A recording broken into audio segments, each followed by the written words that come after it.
dans Oberkaï, le podcast pour vous faire découvrir des solutions concrètes et éthiques afin d'améliorer ton habitat.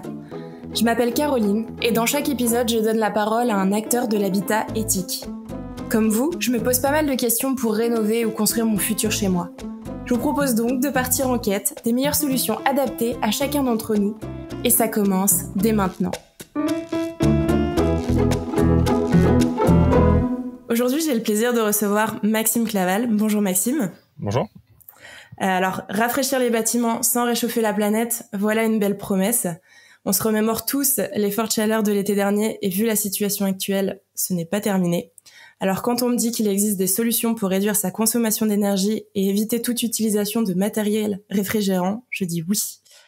Maxime, tu es entrepreneur, tu as créé la société Enercool qui propose une peinture blanche réfléchissante ou réflective. Elle a la capacité de renvoyer donc les infrarouges et de permettre au bâtiment de réduire sa température globale entre 3 et 6 degrés en moyenne à l'intérieur l'été. Donc le sujet d'aujourd'hui, c'est la low-tech dans le bâtiment avec un focus sur une technologie utile, durable et économique, la peinture blanche réflective. Est-ce que j'ai tout bon jusqu'ici, Maxime ? Tu as tout bon, c'est parfait. C'est parfait. Eh ben c'est nickel. Alors je te propose d'enchaîner et de commencer cet épisode par notre petit jeu qu'on a un tout petit peu modifié pour nos éditeurs, c'est-à-dire que maintenant c'est une vérité et un mensonge sur la thématique du jour. Donc je t'écoute pour me les donner. Ok, alors il y a deux éléments. On va partir dans le désert et dans un environnement où il fait très très chaud. Il y a deux solutions pour se rafraîchir dans le désert. Ok. Qui sont inspirées des Touaregs. Il y a s'habiller en bleu, mettre effectivement des habits bleus, voire indigo comme le font les Touaregs. Et il y a boire des boissons chaudes qui permettent de se rafraîchir. Ok. Il y en a une qui est vraie, il y en a une qui est fausse. Il y en a une qui permet de se rafraîchir, l'autre ne permet pas de se rafraîchir. Lesquelles ? Alors, moi je dirais c'est les boissons chaudes qui permettent de se rafraîchir. Exactement. C'est assez contradictoire d'ailleurs quand on y pense, mais pour avoir été un peu dans des pays chauds, effectivement, j'ai voyagé, désolé Maxime, et du coup, je pense que cette réponse, ouais, voilà, c'est les boissons chaudes. C'est exactement ça, ouais. Avec un phénomène assez marrant, parce qu'effectivement j'ai un peu travaillé le sujet, en fait, les boissons chaudes permettent de transpirer, en fait, et c'est le phénomène de transpiration qui fait qu'on se rafraîchit. Alors c'est pas vrai dans tous les cas, parce que si on transpire déjà et qu'on boit une boisson chaude, on va retranspirer plus et en fait le phénomène ne marche pas, mais globalement, effectivement, boire des boissons chaudes quand il fait chaud, ça permet de transpirer et donc de se rafraîchir. Et pour le coup, les vêtements bleus, il y a des croyances là-dessus de se dire, tiens, les Touaregs et les habitants du désert s'habillent en bleu, donc le bleu, ça permet de baisser la température. En fait, c'est pas du tout ça. C'est d'autres sujets culturels qui font qu'ils s'habillent en bleu et en indigo, mais aucun lien avec la chaleur. Ok, donc c'est une fausse croyance effectivement. Mais ouais, la boisson chaude c'est un bon plan. Alors c'est vrai que parfois on se dit pas trop envie, mais ça peut être la bonne solution. C'est ça. Trop bien. Eh ben écoute, je te propose qu'on rentre un peu pour planter le décor. Est-ce que tu as quelques chiffres sur la situation actuelle du bâtiment en termes d'émissions de CO2 ? Est-ce que l'adaptation au changement climatique est un sujet récent ? Est-ce que comment ça se passe autour de tout ça pour aller vers les solutions dites low-tech ? Ouais, exactement. En fait, effectivement, le bâtiment, c'est un des secteurs qui émet le plus de CO2 en France et dans le monde aussi. Hein. Il y a des gros secteurs. Il y a le secteur des transports avec les voitures, avec l'avion et ainsi de suite. Il y a le secteur de l'agriculture avec tout ce qui est nourriture, viande et engrais et ainsi de suite. Et puis, il y a ce sujet effectivement du bâtiment qui représente aussi beaucoup d'émissions de CO2. Ça fait partie des 3 gros postes, on va dire, sur ces sujets-là. Avec des sujets comme le chauffage, comme la consommation d'eau chaude sanitaire qui émettent beaucoup de CO2. Et puis il y a un sujet qui en fait prend de plus en plus de place, qui est le sujet du froid et de la clim, parce que on le sait tous, hein, il fait de plus en plus chaud. Et donc en fait, il y a des chiffres du GIEC qui montrent que globalement, dans tous les scénarios, on a des réductions de la consommation et des émissions de chauffage, de chaude sanitaire, de beaucoup de choses. Et malheureusement, en fait, on voit que dans les scénarios même positif, on a la clim qui prend de plus en plus de place. Donc ça, c'est effectivement ces éléments-là. Donc ça, effectivement, ça on le sait tous maintenant. Je pense que c'est un sujet qui est connu, qu'il faut qu'on baisse nos émissions de CO2 globalement que ce soit individuellement ou collectivement en entreprise et ainsi de suite.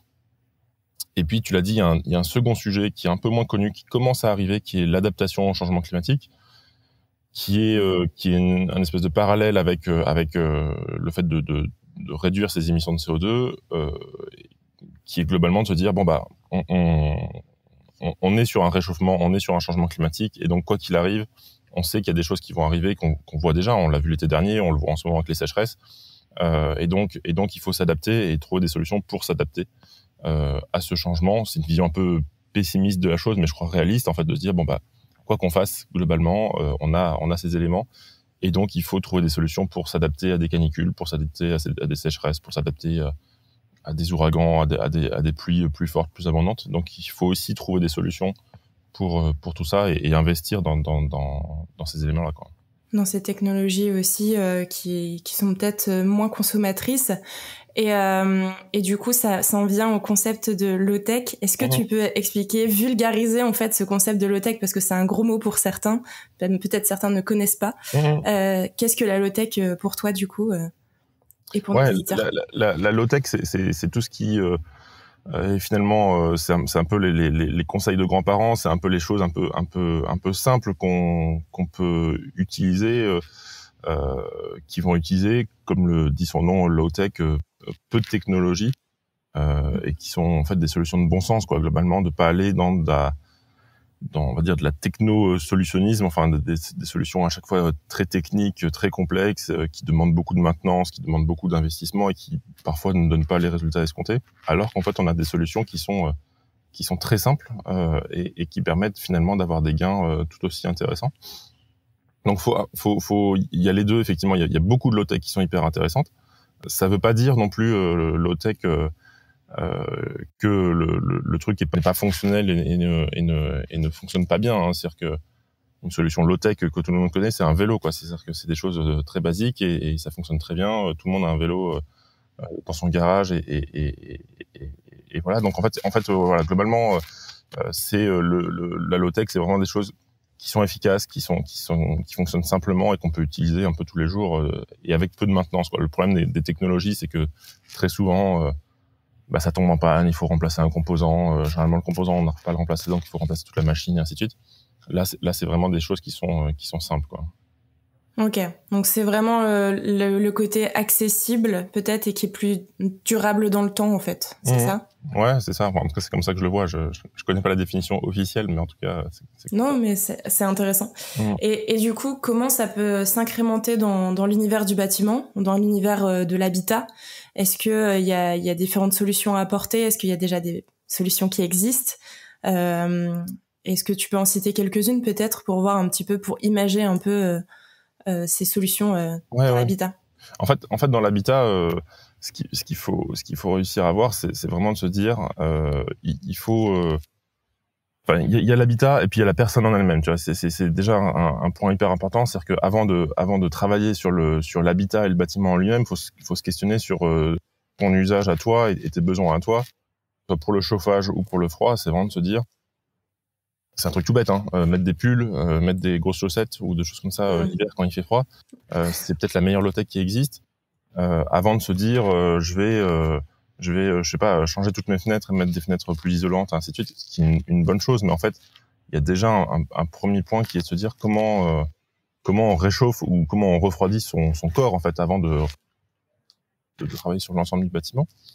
Après, le bâtiment en lui-même, il est assez low-tech en fait de base, parce que c'est des techniques ancestrales, c'est des choses qui existent depuis assez longtemps. Enfin, tu vois, on parle d'isolation, on parle de le chauffage. C'est quand même le chauffage, c'est rien d'autre que globalement, tu vois, une flamme qui chauffe de l'eau. Donc, enfin, quand on parle de chauffage au gaz, c'est pas le meilleur en termes de CO2, mais donc en fait, il y a des choses assez simples. Quand on parle quand on parle de sujet de la clim, et justement de comment on se rafraîchit, il y a tous les sujets de ventilation aussi qui sont hyper importants, hein, de se dire avant de mettre de la clim, effectivement, avoir un flux d'air qui va faire qui va rafraîchir, en fait, c'est hyper important. Donc penser à la ventilation. Donc ça, c'est un peu tous les sujets qui permettent. Il faut pas non plus exclure, c'est-à-dire qu'il faut pas rentrer dans le low tech à fond. Enfin, moi, c'est ma perception, c'est qu'il y a des solutions qui sont aussi intéressantes et qui sont technologiques. Par exemple, Je pense aux pompes à chaleur, tu vois, pompe à chaleur, Ouais. ça permet en fait de faire du chauffage avec un rendement qui est 3 fois meilleur qu'une chaudière gaz. Donc c'est intéressant aussi. Donc en fait, il y a une sorte d'équilibre, à mon avis, à trouver. Se questionner déjà sur son usage à soi, de se dire, ok, comment je me chauffe, comment je me rafraîchis, et voir ça. Et ensuite, effectivement, trouver un peu les solutions, soit low-tech, soit effectivement de technologies qui fonctionnent bien. Comme je disais, pompe à chaleur, c'est quand même un truc qui fonctionne très bien et qui est hyper utile. Est-ce que ça me fait penser, hein, peut-être que ma question est pas bonne, mais est-ce que c'est plus ciblé, par exemple dans l'habitat, hein, je reste dans le milieu de l'habitat, sur certaines technologies comme ce que tu disais, la ventilation, le chauffage, tout ce qui est autour de l'isolation, ou est-ce que ça peut aller plus loin dans l'habitat, sur je sais pas, la construction en elle-même, sur Oui. Ouais, bien sûr, ouais, ça c'est clair. Tout ce qui est matériaux biosourcés, matériaux locaux. Aujourd'hui, on sait faire, hein, des isolants en chanvre. Il y a beaucoup de choses qui existent, qui sont effectivement plus intéressantes que des isolants en laine de verre, des isolants qui effectivement à la conception sont pas forcément les plus sains. Donc ça, effectivement, il y a plein de choses à faire effectivement dans la construction en elle-même. Après, on peut rentrer dans un débat hyper long dans le sens de se dire, en fait, construire c'est pas génial, il vaut mieux rénover et travailler sur l'existant, tu vois. Et en fait, aujourd'hui, construire des logements neufs en sachant qu'il y a beaucoup de logements existants, euh, c'est peut-être mieux de travailler sur les logements existants. Après, c'est pas simple non plus parce qu'il y a des villes qui se développent et qui ont des besoins aussi de construction. Enfin, tu vois, il y a tout un équilibre qui est pas simple. Et en fait, sur le papier, ça a l'air magique, mais c'est pas toujours aussi simple que ça. Mais effectivement, sur les matériaux, il y a un effort qui est considérable à faire. Alors, honnêtement, je suis pas spécialisé sur le sujet, mais il y a beaucoup de sujets sur les matériaux à travailler. Et puis, effectivement, que ça soit en conception ou en rénovation, de bien réfléchir à se dire, ok, dans quelle pièce je vais vivre, à quel moment, entre les chambres, le salon, la cuisine, et ainsi de suite. L'éclairage aussi, l'éclairage naturel, tu vois, c'est des choses qui sont importantes. La ventilation, on l'a dit, c'est important, à la fois pour rafraîchir le bâtiment, mais aussi pour la qualité de l'air. Enfin, tu vois, il y a beaucoup de choses effectivement à prendre en compte. L'exposition peut-être aussi en fonction de la région où on se trouve, en fonction. Ouais, c'est ça. Ouais, l'exposition solaire, effectivement, le soleil amène beaucoup de chaleur, ce qui est une bonne chose l'hiver, ce qui est une moins bonne chose l'été. Donc effectivement, il y a ce qu'on appelle les conceptions bioclimatiques, hein, effectivement, de se dire bon bah effectivement avoir des baies vitrées au sud pour capter le plus de chaleur possible l'hiver, c'est une bonne chose. Et puis effectivement, si on a un bout de jardin ou si des arbres typiquement qui peuvent faire de l'ombre l'été pour éviter que cette chaleur elle rentre, c'est le cas idéal, ou en tout cas ou alors avoir des volets ou ce genre de choses, c'est des choses qui sont des très bonnes choses. Ouais, c'est vraiment de se poser la question, qu'est-ce que je veux faire de mon environnement, comment je l'améliore, mais d'une manière peut-être plus chercher, comme tu disais un peu dès le départ, je reprends cette expression, mais les remèdes de grand-mère, quoi. Avant d'aller chercher une technologie peut-être un peu plus polluante, un peu plus extrême, d'aller chercher peut-être comme tu dis, des arbres, des volets, pour juste peut-être rapporter un peu d'ombre au moment donné et rafraîchir peut-être le bâtiment ou la pièce de 2 degrés, par exemple, quoi. Mais c'est pas facile. La réalité, c'est que moi j'ai retapé ma maison il y a 6 ans.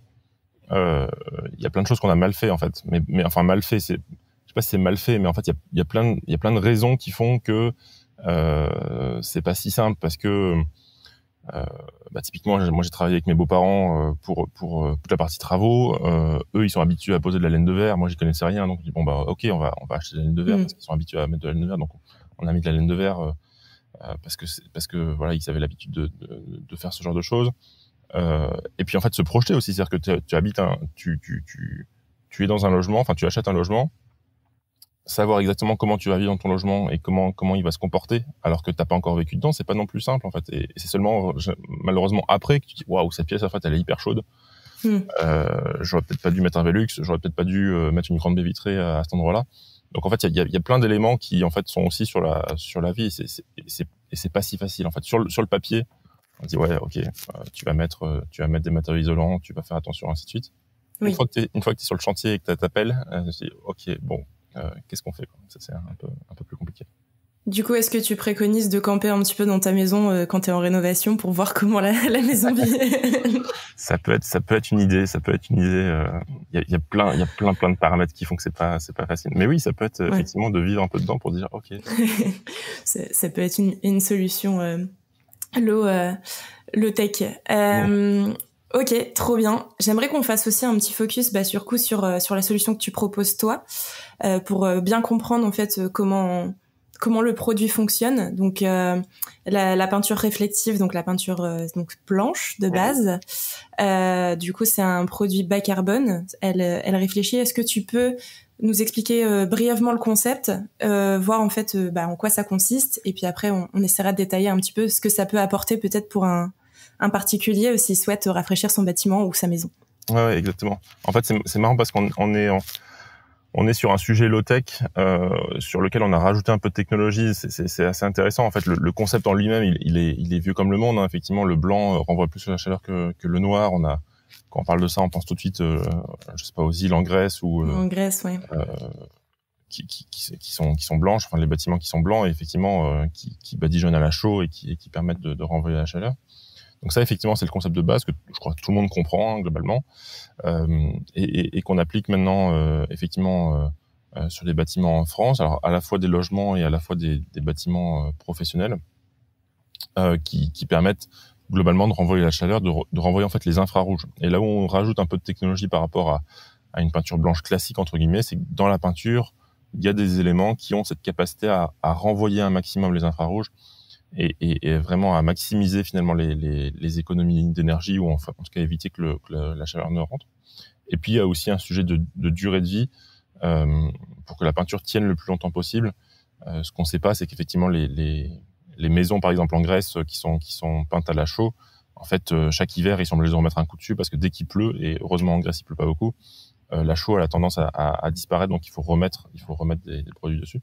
Ça supporte mal l'humidité. Ouais, c'est ça. Là, le but, c'était d'avoir une durée de vie qui est importante, tout en gardant effectivement un équilibre et avoir ce sujet de se dire, il faut un produit qui soit sain pour l'environnement, qui soit écologique, en tout cas avec le moins d'émissions et d'impact possible. Donc, on a travaillé effectivement là-dessus pour faire en sorte d'avoir les bons produits et pas avoir de produits néfastes pour l'environnement dans notre peinture. Et du coup, ça s'applique uniquement sur la toiture ou ça peut s'appliquer également sur, par exemple, les murs? Est-ce que ça changerait quelque chose si on peignait complètement sa maison en blanc comme en Grèce? Ouais. Ou Alors, nous, effectivement, on s'attaque plutôt à la toiture parce que, en fait, l'été, le soleil, il monte et donc il est très vite au zénith. Donc, en fait, là où il y a le plus d'impact, ça reste sur la toiture. Sur les murs, en fait, là où la chaleur elle rentre par les murs, c'est plutôt par les fenêtres. Donc, en fait, l'impact principal, enfin en tout cas les apports solaires comme on les appelle, ils viennent principalement des fenêtres et de la toiture. Les murs, ça pourrait se faire en fait, on a quelques clients qui le font. C'est pas le gros du sujet. Et ce qu'il faut savoir aussi, c'est que c'est une peinture qui est blanche. Donc globalement, faut accepter aussi d'avoir des murs qui sont totalement blancs, ce qui est très souvent le cas, hein, mais c'est un point important. Et j'ajoute un point parce qu'en fait, on a effectivement beaucoup de clients particuliers qui nous ont acheté nos peintures blanches et qui ont repeint donc des toits, mais qui ont plutôt des toits plats et des toits ou des extensions, pardon. Tu sais, ils ont une maison, ils ont fait une extension dans laquelle il fait très chaud. Et puis là, on a des vérandas, des choses comme ça, peut-être. Ouais, c'est ça, exactement. Ouais. Et donc là, on a développé des peintures colorées qui ont des couleurs tuiles, ardoise et zinc, qui sont moins efficaces que le blanc, hein, naturellement, mais qui ont quand même ces éléments qui renvoient les infrarouges. Et parce que il y a le sujet de l'urbanisme en fait, repeindre ces tuiles en blanc, repeindre ces ardoises en blanc, c'est pas forcément le plus simple d'un point de vue administratif. Et donc on a développé ces peintures là parce qu'il y a un gros besoin visiblement. Enfin, en tout cas, on a beaucoup de demandes de particuliers sur ce sujet. Et justement, à quel degré par rapport à une peinture blanche est-ce que vous savez le mesurer aujourd'hui, la différence? Donc, il y a effectivement ce côté esthétique. Si moi demain je mets une peinture blanche et sinon je veux mon côté esthétique sur ma toiture et je mets une peinture colorée, à quel degré la différence au niveau des températures ça se mesure? Ouais, les mesures qu'on a faites, on a fait pas mal de tests cet été là. On a en gros un gain de entre 1 et 3 degrés avec les peintures colorées, quand on est sur 3 à 6 degrés sur les peintures blanches. Donc globalement, il y a un ratio de 2, tu vois, on est 2 fois plus efficace avec la peinture blanche. Donc certains vont dire ah ouais, gagner entre 1 et 3 degrés, pas génial. Il y en a d'autres qui vont dire ah ouais, 1 et 3 degrés c'est génial, c'est déjà beaucoup. Donc en fait on a un peu tous les échos, donc on va voir comment ça répond d'un point de vue, on va dire marché, tu vois, de se dire est-ce que les gens, ce qui est sûr c'est qu'on a beaucoup de gens qui viennent vers nous pour nous dire il fait très chaud dans mon logement. Souvent les gens ils ont les chambres à l'étage. Ouais. Donc, les enfants dorment mal ou les parents dorment mal. Enfin, il y a un sujet vraiment sur le sommeil et le fait que quand il fait très chaud, on dort très mal et donc ça voilà, ta journée elle est foutue parce que t'as très mal dormi. Donc en fait, il y a un vrai sujet là-dessus. Et donc, si on peut améliorer un peu les choses et éviter que les gens installent des clims, ça sera l'idéal, quoi. Et est-ce que tu vois des différences aussi en fonction des régions? Je sais pas, par exemple, j'habite dans le nord de la France où j'habite et qui fait parfois même très chaud l'été, je précise. Ouais. Et où j'habite dans le sud de la France à l'opposé, est-ce que entre guillemets tu vois des disparités par rapport à ça, où il y a plus d'intérêt de le faire dans le sud de la France ou pas? En fait, ça c'est assez marrant parce que quand on a créé la boîte là il y a 2 ans et demi, effectivement, on s'attendait à être vraiment beaucoup dans le sud. Et en fait non. En fait, c'est équilibré globalement et la conclusion qu'on donne à ça, c'est que dans le sud, on a l'habitude d'avoir chaud et qu'il fasse chaud globalement. C'est pas nouveau entre guillemets. Alors que dans le nord, moi je viens de l'est de la France où il fait aussi très chaud l'été, mais je pense qu'il y a quand même un peu moins cette habitude entre guillemets de la chaleur. Et donc en fait, on a beaucoup de clients qui sont dans le nord et dans l'est de la France, parce que globalement en fait, je pense que les gens sont moins habitués à avoir chaud et donc ils voient le côté pas normal en fait. C'est ça, exactement. Ils disent waouh, ok, là on a pris 3 canicules de suite, il se passe quelque chose. Donc alors que dans le sud, je crois que historiquement il fait chaud, on vit avec et donc l'esprit et le corps est un peu plus adapté à ça, quoi. Ok. C'est intéressant, c'est drôle de voir justement. L'autre point aussi, c'est que dans le sud, on est aussi beaucoup plus équipé en clim. Les gens ont beaucoup plus de clim, donc il y a un peu moins ce besoin de rafraîchir là-dessus. Les gens viennent aussi vers nous sur des sujets d'économie d'énergie, quoi. Vraiment de se dire, ma facture, elle commence à peser lourd, je vais essayer de baisser un peu la facture de clim, quoi. Et justement, en termes de coûts, du coup, au niveau des coûts, combien ça coûte de refaire environ une toiture pour une maison, on va dire, assez classique. Et est-ce que c'est quoi après le gain, le retour sur investissement aussi qu'on peut avoir sur sa facture d'électricité? Est-ce que tu as quelques chiffres là-dessus? Ouais, on a des éléments là-dessus. Alors sur l'installation en elle-même, enfin la pose de la peinture sur une toiture d'une maison, on va dire, c'est très variable parce que globalement ça va être entre 30 et ça peut monter à 70 € du mètre carré. Les choses qui vont varier, c'est déjà est-ce que tu le fais toi-même ou est-ce que tu fais appel à un professionnel. Donc déjà forcément il y a un coût qui change. Nous on recommande fortement de le faire par un professionnel, plus pour des raisons de sécurité. Parce que tu montes sur un toit quand même. Voilà, exactement. Et donc on veut pas que les gens aient des accidents, donc on veut que ce soit des professionnels qui montent sur le toit, qui soient sécurisés et ainsi de suite. Donc ça c'est le premier point. Donc le coût varie déjà en fonction de ça. Et puis justement déjà la surface aussi va dépendre, et puis après la difficulté de monter sur la toiture, le fait qu'il faille nettoyer plus ou moins fortement la toiture, parce qu'il y a des toitures qui ont plein de mousse, qui ont plein de déchets sur la toiture, donc il faut la nettoyer. Mais globalement les ratios c'est entre 30 et 70 € du mètre carré. Pour des gains effectivement on disait sur les peintures colorées entre 1 et 3 degrés, et puis sur les peintures blanches entre 3 et 6. Et donc le temps de retour sur investissement, quand on consomme de la clim, il est assez facile à calculer. On est entre 4 et 5 ans, globalement, de temps de retour sur investissement, que ce soit pour les particuliers et les professionnels. Okay. Les particuliers, très souvent, ils ont pas de clim, donc le temps de retour sur investissement, il est plus difficile à mesurer. C'est plus finalement du confort, de se dire, OK, je baisse la température. Il pourrait se calculer en se disant, du coup, les gens, ils vont pas acheter de clim, et donc ils vont pas consommer d'électricité, ainsi de suite. Donc on pourrait le voir comme ça. Je crois que les gens au final ils réfléchissent pas comme ça. Si on fait le calcul comme ça, une clim ça coûte très cher, donc le temps de retour sur investissement il serait ultra rapide, quoi. Ça serait très très rapide. Et là justement en plus avec ce qui se passe au niveau de la crise énergétique où l'électricité a fait un bond au niveau des tarifs, ça serait encore plus flagrant peut-être aussi au niveau. Ça on le voit très clairement.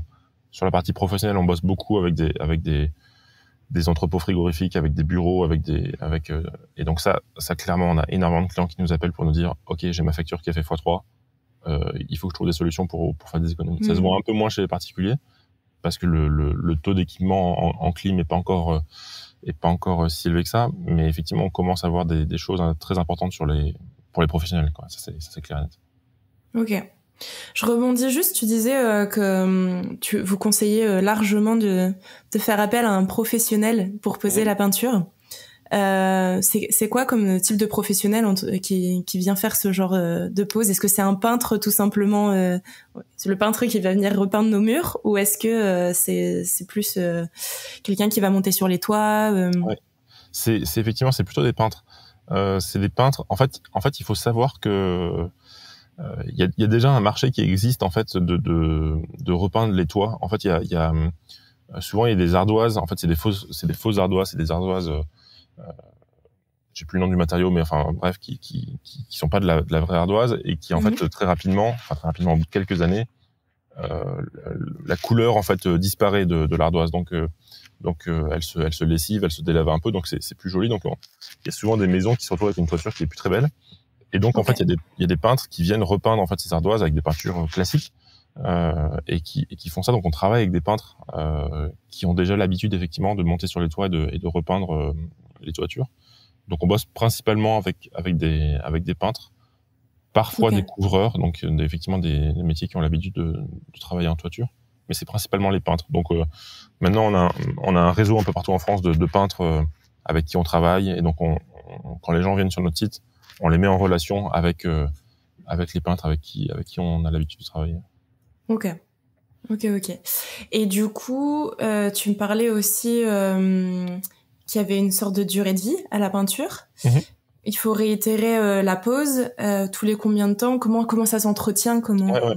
Ce qu'on conseille, alors sur les toitures en pente, justement avec de l'ardoise, de la tuile ou même du zinc, le fait qu'il y ait une pente, il y a l'eau qui s'écoule, et donc en fait toutes les petites poussières et ces éléments en fait sont retirés naturellement par la pluie. Donc en termes d'entretien, il n'y a pas grand chose à faire. Ce qu'on conseille, c'est au bout de 10 ans de remettre une couche de peinture. Ça, c'est les tests qu'on a fait en laboratoire, et un peu les retours que les équipes nous font globalement, qui ont de l'expérience là-dessus, de nous dire au bout de 10 ans, il faut peut-être prévoir une couche. Ça peut durer beaucoup plus longtemps en fait. Nous, voilà, en prévision, on va dire, on se dit ok, prévoyez au bout de 10 ans de remettre une couche de peinture, parce qu'il peut y avoir des petites zones qui vont un peu se délaver sur les choses, mais sinon on est globalement sur une durée de vie de 10 ans, voire beaucoup plus si ça se passe bien, quoi. Ok, super clair. Sur le plan légal, quand même, parce qu'il faut en parler un petit peu. Ouais. Est-ce qu'il faut faire des demandes à la mairie? Est-ce qu'il y a, par rapport à l'urbanisme, on en a un tout petit peu évoqué juste avant, au niveau de l'esthétique, donc il y a l'aspect personnel de ce qu'on a envie de voir sur notre maison, mais il y a aussi sur le plan urbanisme, je sais plus. Ouais.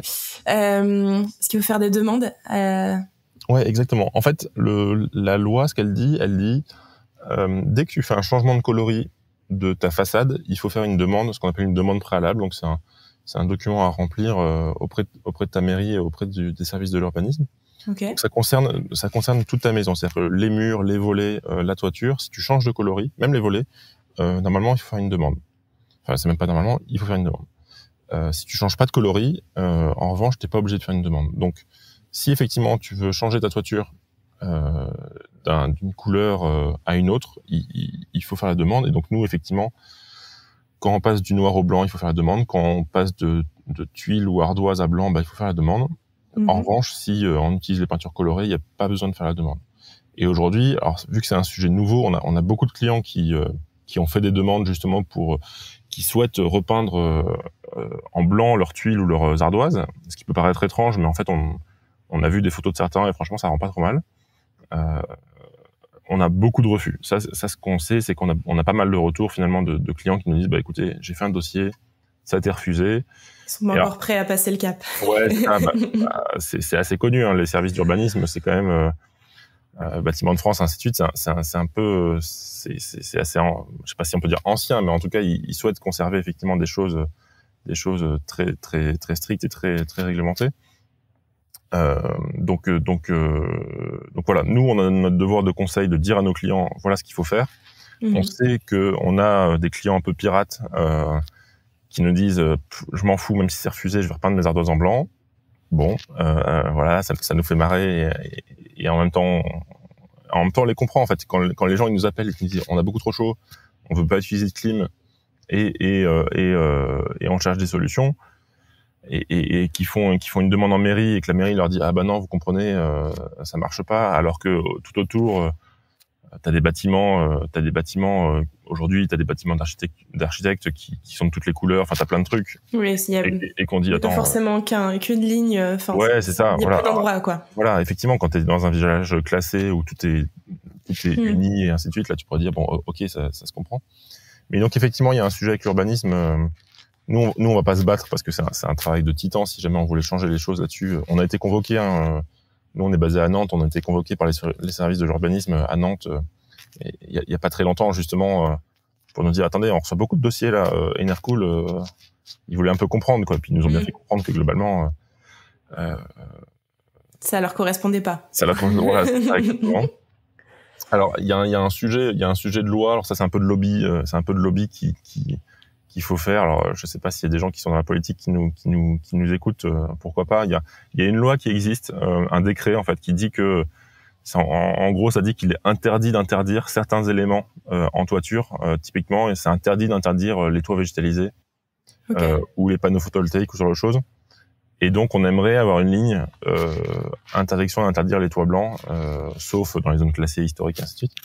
Donc ça, on discute avec quelques personnes qui sont un peu dans ce monde-là et qui nous disent franchement ça serait possible quoi. Donc il y a peut-être effectivement un petit décret à changer et qui changerait peut-être un peu la façon de voir les choses quoi. Ouais c'est ça. Et puis simplifier un peu le processus pour des gens qui ont tout simplement trop chaud chez eux et malheureusement on sait que ça va continuer quoi. Donc au lieu d'avoir d'autres solutions que effectivement d'acheter une clim ou de déménager dans une région beaucoup plus froide. C'est ça, exactement. Ouais. Ok, très bien. Est-ce que tu vois d'autres choses à rajouter par rapport à ce produit qu'on n'aurait pas parlé, qui pourrait être intéressant de savoir pour le particulier? Ouais, alors s'il y a des gens, justement, on a parlé de panneaux photovoltaïques, s'il y a des gens qui ont des panneaux photovoltaïques chez eux, alors plutôt c'est vrai, est-ce que ça peut se mixer? Ouais, exactement, c'est ultra complémentaire. En fait, le blanc va renvoyer les rayons du soleil et donc ça va apporter plus de lumière et plus d'énergie finalement aux panneaux solaires. Et donc il y a des études de bureau thermique qui montrent que globalement on améliore le rendement des panneaux solaires avec nos peintures. Donc ça c'est hyper intéressant en fait de se dire globalement il est possible d'optimiser la production des panneaux. T'as un ratio à peu près à donner pour voir à peu près l'amélioration du rendement ou... Oui. Il y a un bureau d'études qui s'appelle SOG Solar qui a fait des études là-dessus et en fait il montrait une augmentation de 8% du rendement. Donc c'est pas négligeable. C'est pas négligeable, ouais c'est sûr. Et donc ça peut être une sorte de solution complémentaire, on va dire, qui permet à la fois de rafraîchir son bâtiment avec nos peintures et en plus si tu as des panneaux l'électricité qui va derrière quoi. Exactement. C'est un beau complément effectivement et c'est vrai qu'on n'y pense pas forcément donc c'est chouette de le préciser. Et tout type de panneaux solaires, pas forcément en particulier ou... Les panneaux, alors moi ce dont je parle c'est les panneaux photovoltaïques. Ouais. Donc ils produisent de l'électricité. Alors après sur les panneaux photovoltaïques, il y a des nouveaux panneaux qui existent qui s'appellent des panneaux bifaciaux où globalement tu vas avoir du photovoltaïque sur les deux faces du panneau, vraiment pour optimiser finalement la surface disponible. Et donc là c'est encore mieux, c'est-à-dire que vu qu'il y a des membranes photovoltaïques qui sont mises à l'arrière du panneau, ça produit encore plus. C'est le même bureau d'études là qui fait ça et donc là ça augmente je crois à 22% la production solaire. C'est encore des panneaux qui se voient encore assez peu, mais d'après les experts c'est des choses qui vont arriver de plus en plus. Donc Ok. À se tenir au courant et à se tenir informé en tout cas sur le sujet. Trop cool. Un dernier point ou est-ce que tu souhaites qu'on passe à la phase action? Non, je crois que c'est bon pour moi. Ok, et ben alors action. Et concrètement, comment ça se passe pour son bercail? Nos éditeurs, ils ont un projet pour rafraîchir leur maison, justement. Qu'est-ce que tu leur conseilles? La première question à se poser, des acteurs, un premier conseil très concret, là tout de suite quand on souhaite rafraîchir sa maison. Ok. Ouais, pour ce que je disais un peu en intro au début, c'est effectivement d'abord se poser la question de comment on rafraîchit son corps, tu vois, vraiment la personne et pas finalement le bâtiment entier. Donc à mon avis, effectivement, les premières questions à se poser, c'est là-dessus, c'est de dire à quel moment j'ai chaud, pourquoi j'ai chaud, et comment ça se passe. Moi, je donne un exemple tout bête. Je fais beaucoup de vélo. Je passe ma vie sur un vélo. Enfin, tous mes déplacements, je les fais en vélo. En plein été, soit j'essaye avant d'arriver chez moi d'arrêter de faire du vélo et de me mettre à côté de mon vélo et de marcher, tu vois, ou alors d'aller vraiment pas vite, parce qu'en fait tu fais un effort musculaire et donc ton corps il dégage de la chaleur, et quand tu rentres chez toi, s'il fait déjà chaud chez toi et que t'as chaud, c'est un enfer. Donc là effectivement tu vas trouver toutes les solutions possibles pour te rafraîchir. Donc c'est vraiment tu vois, être le plus lent possible, vraiment avoir un corps qui produit le moins de chaleur possible. Ok. Pareil au niveau de l'alimentation, de se dire il faut moins manger parce que effectivement quand tu manges, t'es plus lourd et ainsi de suite. Donc il y a pas mal de choses là-dessus. Il y a aussi l'habillement, hein, tout simplement, de se dire alors quand t'es chez toi, ça va encore, tu peux effectivement te mettre en short, en t-shirt ou même en sous-vêtements, vraiment s'il fait chaud, te dire ok, vraiment pour sautir. Je me rafraîchis. Parce qu'effectivement même un t-shirt, ça conserve un peu la chaleur. C'est moins vrai dans les entreprises. Moi, j'aimerais trop que n'importe qui puisse venir en short en entreprise, tu vois. C'est vraiment un truc, ou même en tongs, tu vois. Aujourd'hui, quelqu'un qui vient en short et en tongs souvent au boulot, tout le monde va se dire waouh, lui, il a pas envie de bosser. Alors qu'en fait, non, il a juste envie d'être confortable. Donc, dans un logement, c'est un peu moins vrai parce que chacun fait ce qu'il veut et peut s'habiller comme il veut. Et surtout se déshabiller comme il veut. Et donc ça, à la limite, c'est moins grave. Après, effectivement, avec le télétravail, tu vois, il y a des gens qui sont qui sont souvent en visio et ainsi de suite, et qui vont devoir juste s'habiller pour montrer que ils sont bien habillés pour le boulot. Donc ça, à mon avis, il y a tu vois un truc mental juste de dire, je pense que c'est à tous les patrons et patronnes de France de dire à leurs employés, vous inquiétez pas si vous êtes en t-shirt ou en short au boulot ou chez vous en télétravail, il y a aucun jugement de valeur là-dessus. Donc ça, c'est vraiment travailler sur le corps. Ok. Il y a la ventilation qui est hyper importante. On y pense la nuit où effectivement on se dit il faut ouvrir les fenêtres pour vraiment. Mais en fait, voilà, ça a deux effets en fait. La ventilation, ça a un effet de faire entrer de l'air froid de l'extérieur la nuit pour vraiment dégager l'air chaud et vraiment renouveler l'air, et puis aussi rafraîchir les murs, hein, parce que les murs stockent beaucoup de chaleur. Et puis il y a un effet aussi quand t'as de l'air qui circule sur ton corps, ça te donne un effet aussi rafraîchissant qui est hyper important. Donc ça serait à mon avis effectivement les choses importantes. Et puis après, les choses un peu plus, je sais pas, peut-être pas parler de travaux, mais en tout cas des choses un peu plus importantes, c'est effectivement faire en sorte que le soleil ne rentre pas dans la maison. Ça c'est hyper important. L'été, le moindre rayon de soleil qui rentre, c'est de la chaleur. Donc fermer les volets, mettre des brise-soleil, mettre des arbres, mettre des éléments à l'extérieur qui vont éviter la chaleur de rentrer. Ça, c'est aussi un truc hyper. Et quand on n'a pas envie de vivre dans le noir, justement, tout l'été, quand on travaille, par exemple, juste comme ça, est-ce que t'as des solutions un peu plus, peut-être technologiques, hein, aussi, hein, mais mis à part la clim, évidemment, mais.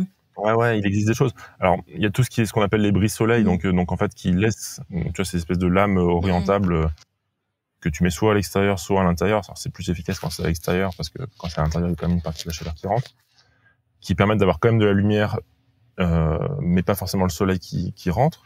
Mais effectivement, ça assombrit quand même ton logement. Il existe aussi des films solaires, donc c'est des films transparents que tu peux coller à tes fenêtres. Oui. Et qui ont cette capacité de renvoyer les infrarouges. Donc pareil, ça baisse un peu la luminosité, mais très peu, et ça évite effectivement une partie de la chaleur de rentrer. Donc ça, c'est aussi intéressant. Ça fait partie des solutions. Et il y a aussi l'humidification aussi du logement, en fait, tu sais, de mettre des ventilateurs et avec des serviettes humides, ce genre de choses.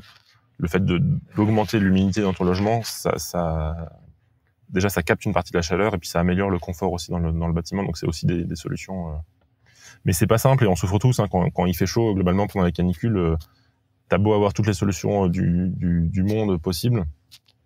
Globalement, quand il fait chaud et il faut aussi apprendre à vivre avec ça, quoi. Je crois que c'est aussi un des trucs, c'est juste de dire, bon, bah, il fait chaud. Voilà. Ok. C'est pas agréable, on râle, on aime bien râler, mais ça fait partie des choses. C'est sûr. Mais bon, c'est déjà chouette d'avoir quelques petits conseils un peu concrets pour au moins essayer de rafraîchir ou se sentir un peu plus et prendre des douches. Ouais.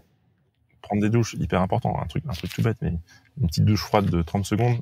Bon, bah, encore une fois, tu rafraîchis ton corps et ensuite, bah, pendant une demi-heure, une heure. Ça améliore le confort, quoi. T'es mieux, quoi. Ouais, ok. Trop bien. Merci beaucoup. J'ai une question un peu plus personnelle, du coup, maintenant. Dans ta vision, dans le meilleur des mondes, c'est quoi ton bercail idéal, Maxime? C'est quoi mon bercail idéal? C'est une bonne question. Je sais pas, d'un point de vue technique, je sais pas exactement, tu vois, mais une maison où il y a de la vie, ou une maison où t'as des amis, ou une maison où tu vois, c'est agréable de vivre, où tu peux recevoir des gens, je pense que c'est quand même le plus important au-delà de tout ça. Juste effectivement de vivre des bons moments, que ce soit en famille ou ce que je disais avec des amis. Moi, j'ai eu la chance quand j'étais petit d'habiter dans une maison où c'était des maisons qui sont collées, tu vois, les maisons sont collées les unes aux autres. Comme des lotissements ou des non, pas forcément. Alors c'est même pas des lotissements, moi je viens de Lorraine et en Lorraine les villages toutes les maisons sont collées, quoi. Enfin globalement je pense qu'il y a une raison un peu énergétique à ça, tu vois, l'hiver il fait très froid et donc le fait que les maisons soient collées, bah tu perds moins d'énergie. Bref. Et donc j'ai eu la chance d'habiter dans une maison où mes parents avaient leurs meilleurs amis à gauche et à droite de maisons à coller. Enfin, ils avaient fait exprès, tu vois, d'acheter un truc comme ça. Et donc j'ai vécu une enfance et une adolescence où il y avait toujours des amis et toujours du monde à la maison ou chez les voisins. On avait un jardin qui était partagé, tu vois, on avait un jardin qui était le même pour les voisins. Donc un truc, tu vois, et donc moi j'ai un peu ça en tête tu vois, le bercail idéal, c'est vraiment ce truc où je dis bon bah on peut se retrouver, on peut passer des bons moments et ainsi de suite. Si effectivement c'est un bâtiment qui consomme le moins d'énergie possible, qui est agréable et c'est génial, mais il faut pas non plus oublier que globalement il faut passer des bons moments avec les gens. Donc moi c'est un peu mon idéal, tu vois, c'est un peu le truc que j'essaye de recréer maintenant à Nantes, là où on habite, voilà, d'avoir des bonnes relations avec les voisins, d'inviter du monde, de passer des bons moments, c'est quand même. C'est un bercail de partage, quoi. C'est ça, exactement. Trop chouette. Est-ce que tu as des sources pour s'informer sur le sujet, alors que ce soit peut-être de la low-tech ou même de tout ce qui est sujet rafraîchissement de l'habitat? Je sais pas si tu as des newsletters, des sites, des personnes avec qui aller voir. Je suis très mauvais là-dedans. Je suis incapable de retrouver des prénoms ou des noms de gens. Tu vois, je suis le genre de mec. Je vois plein de gens. Je dis on se connaît, mais je suis désolé, je me rappelle plus de ton prénom. Alors te donner des sources de choses que je lis. Ah si, attends, si. Il y a une newsletter qui s'appelle Nourriture terrestre, qui est extraordinaire. Ça clairement, parce que c'est très travaillé et c'est très sourcé. Alors attends, je suis en train de chercher en même temps parce que j'aimerais bien te donner le nom de la personne qui écrit ça parce que clairement. Je le rajouterai dans les ressources, mais c'est toujours chouette. Ouais, c'est ça, Clément Jeannot.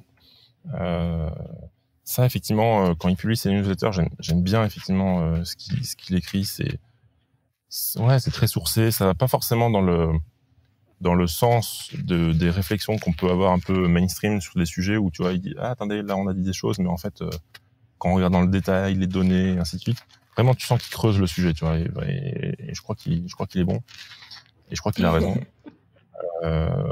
Donc vraiment hyper intéressant. Donc voilà, je suis très mauvais après pour citer d'autres éléments, mais voilà, Clément Jeannot, Nourriture terrestre. Ok, et écoute, ce sera la ressource du podcast, pas de problème. Ça marche. Est-ce que on peut te contacter quelque part? Est-ce qu'on peut te retrouver quelque part, voir par rapport à Enercool ou par rapport à d'autres sujets? Ouais.